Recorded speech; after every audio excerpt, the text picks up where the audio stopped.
अहंकार का व्यक्तियों पर कई नकारात्मक प्रभाव पड़ सकता है। अहंकारी व्यक्ति कथित श्रेष्ठता के कारण खुद को दूसरों से अलग कर सकते हैं, जिससे सार्थक संबंध बनाना चुनौतीपूर्ण हो जाता है। अहंकार अक्सर व्यक्तिगत और व्यावसायिक विकास में बाधा डालता है।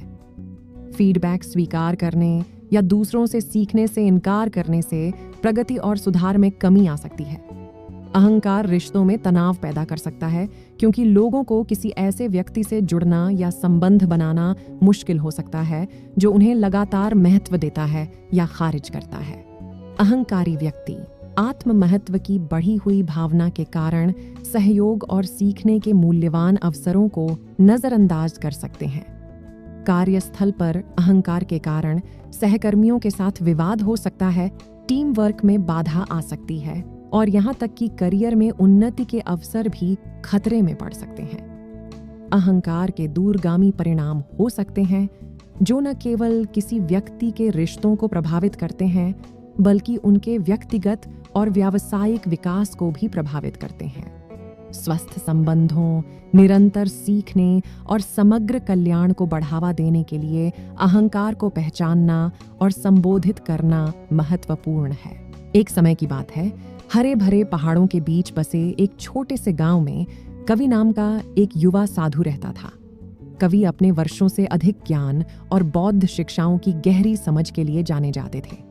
हालांकि उसके चरित्र में एक दोष था जिससे वह अनजान था, अहंकार। कवि का अहंकार एक सूक्ष्म जहर की तरह था जो उनके विचारों और कार्यों में घुल रहा था।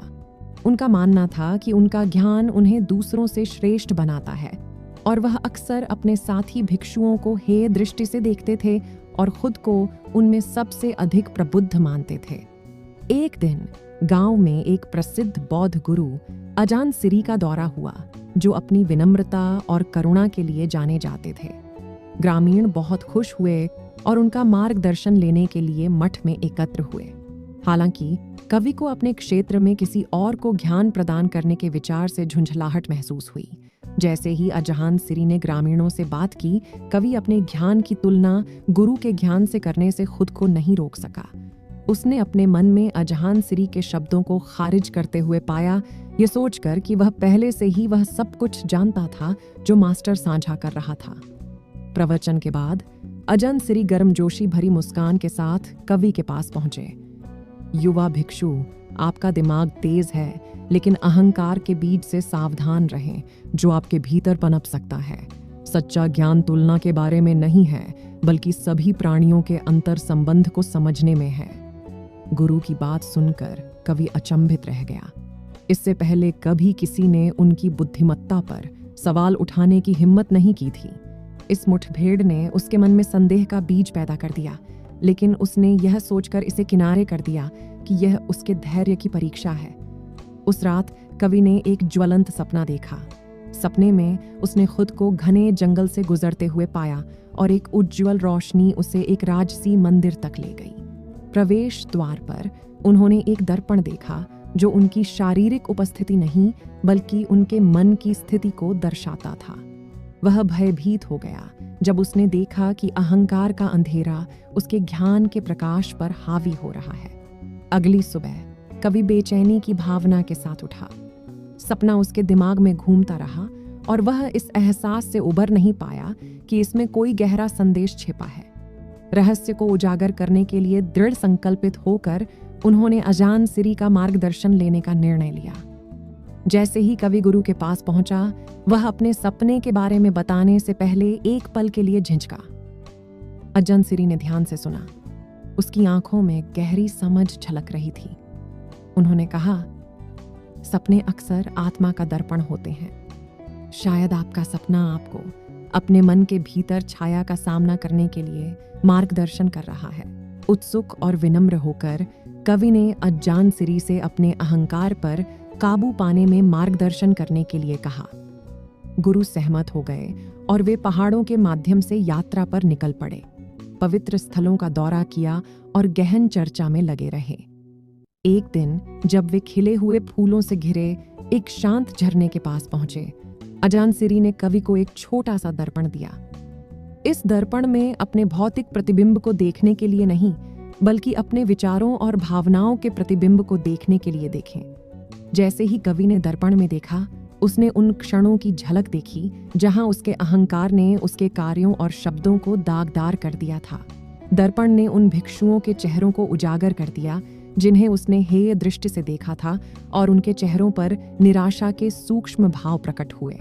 यह एक दर्दनाक लेकिन आवश्यक रहस्योद्घाटन था।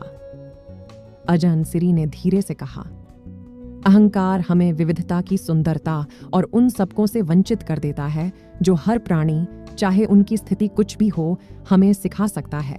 अब समय आ गया है कि इस अहंकार को त्यागें और उस ज्ञान के प्रति अपना दिल खोलें जो सभी में प्रवाहित होता है, अस्तित्व का।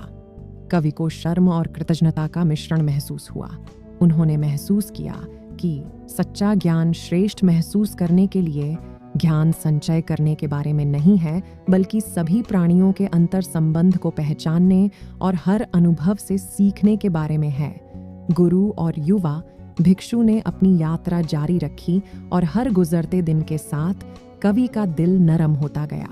उन्होंने अपने साथी भिक्षुओं के अद्वितीय गुणों की सराहना करना शुरू कर दिया, यह स्वीकार करते हुए प्रत्येक के पास साझा करने के लिए अपनी अपनी यात्रा और सबक हैं। एक शाम जब वे तारों से जगमगाते आकाश के नीचे आराम कर रहे थे, अजान सिरी ने कवि को एक कमल का फूल दिया। जैसे कमल गंदे पानी में खिलता है, वैसे ही सच्चा ज्ञान विनम्र हृदय की गहराई से निकलता है। सर्वश्रेष्ठ बनने की आवश्यकता को छोड़ दें और हर प्राणी में सुंदरता को अपनाएं।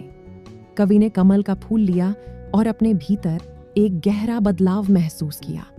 यह एहसास कि विनम्रता ही सच्चे ज्ञान की कुंजी है, उनके दिल में घर कर गई थी। वह समझ गया कि यात्रा जारी है और उसे प्रतिदिन करुणा और विनम्रता के बीज विकसित करने की आवश्यकता है। गांव लौटने पर कवि को अपने अंदर बदलाव नजर आया। एक समय का अहंकारी युवा साधु विनम्रता और करुणा की मूर्ति में बदल गया था। ग्रामीण जिन्होंने उनकी यात्रा देखी थी, उनमें आए बदलाव से प्रेरित हुए और नए सिरे से सम्मान की भावना के साथ उनका मार्गदर्शन लेने लगे। कवि का परिवर्तन तालाब में लहरों की तरह फैल गया, जिसने गांव के सभी लोगों के दिलों को छू लिया। मठ सीखने का स्वर्ग बन गया, जहां भिक्षुओं ने विचारों और अनुभवों की विविधता को अपनाया, जिससे आपसी सम्मान और समझ का माहौल विकसित हुआ। इसके बाद के वर्षों में कवि न केवल अपने ज्ञान के लिए, बल्कि अपने कार्यों से चमकने वाली विनम्रता के कारण एक श्रद्धेय शिक्षक बन गए। वह अक्सर अहंकार से विनम्रता तक की अपनी यात्रा की कहानी साझा करते थे, दूसरों को आत्म खोज के अपने रास्ते पर चलने के लिए प्रेरित करते थे। कवि के परिवर्तन की कहानी एक शाश्वत अनुस्मारक के रूप में कार्य करती है कि सच्चा ज्ञान एक गंतव्य नहीं है, बल्कि आत्म खोज और विकास की एक सतत यात्रा है। यह हमें जीवन से मिलने वाले सबक को अपनाना, अहंकार को दूर करना और अपने दिलों में विनम्रता और करुणा के बीज पैदा करना सिखाता है। कमल का फूल, जो बौद्ध शिक्षाओं में पवित्रता और ज्ञानोदय का प्रतीक है, कवि और ग्रामीणों के लिए एक शक्तिशाली अनुस्मारक बन गया। जिस प्रकार कमल गंदे पानी से निकलता है, उसी प्रकार सच्चा ज्ञान विनम्र हृदय की गहराई से खिलता है। अगर वीडियो अच्छा लगा तो वीडियो को लाइक, शेयर करें और चैनल को सब्सक्राइब करें। धन्यवाद।